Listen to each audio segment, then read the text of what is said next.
ఒకప్పుడు వారు రోజువారీ కూలీలు పొట్టకూటి కోసం అడవిలోకెళ్లి అష్టకష్టాలు పడేవారు. అలాంటి వారు ఇప్పుడు నీడ పట్టున ఉంటూ వ్యాపారాలు చేసుకుంటున్నారు. తాము ఎదుగుతూ నలుగురిని బతికిస్తూ ఆదర్శంగా నిలుస్తున్నారు పాడేరు గిరిజన డ్వాక్రా మహిళలు.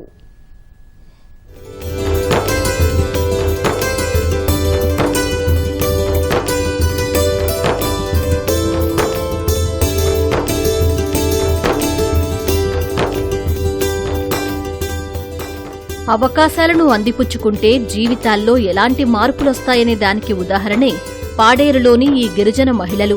2024లో అప్పటి ఐటీడీఏ పీఓ అభిషేక్ డ్వాక్రా సంఘాల్లోని సుమారు 1500 మంది మహిళలకు శిక్షణ ఇప్పించారు.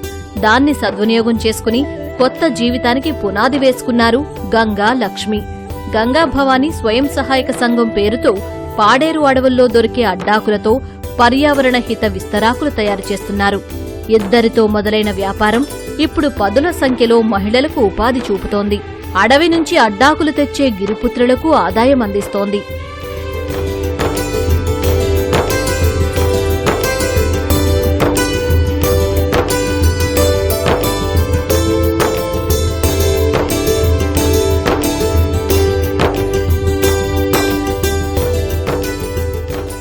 ఇంతవరకు మాకు ఏ కూలి పని లేక ఇంటి దగ్గరే ఉండేవారు.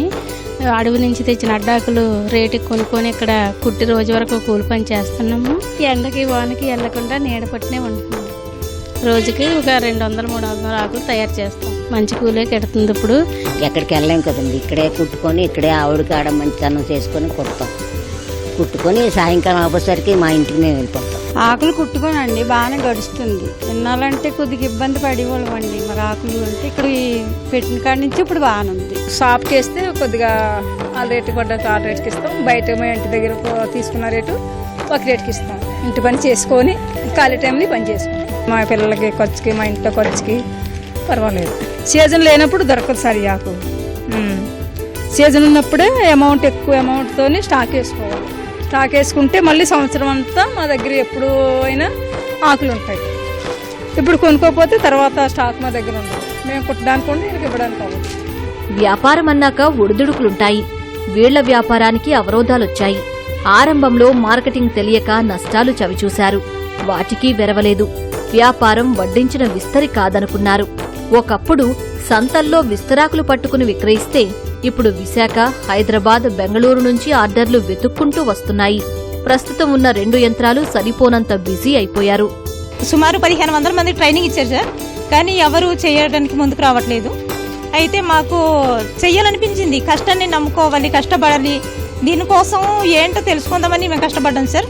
అప్పటికైతే మేము ఇంటి నుంచి బయటికి వెళ్ళి ఏమైనా కుట్టుకుంటే మిషన్ జాకెట్లు ఎలా కుట్టుకుంటాం సార్. కానీ ఇప్పుడు అలా కాకుండా దీనివల్ల మేమే కాకుండా ఇంకో 10 మంది కుటుంబాలకి కూడా ఉపాధి కల్పించడం జరిగింది సార్.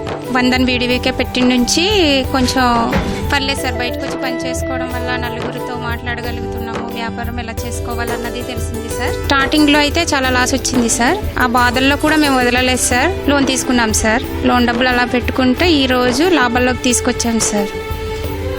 లాభాల్లో తీసుకొచ్చి ఇప్పుడు చాలా ఆర్డర్స్ వస్తున్నాయి సార్.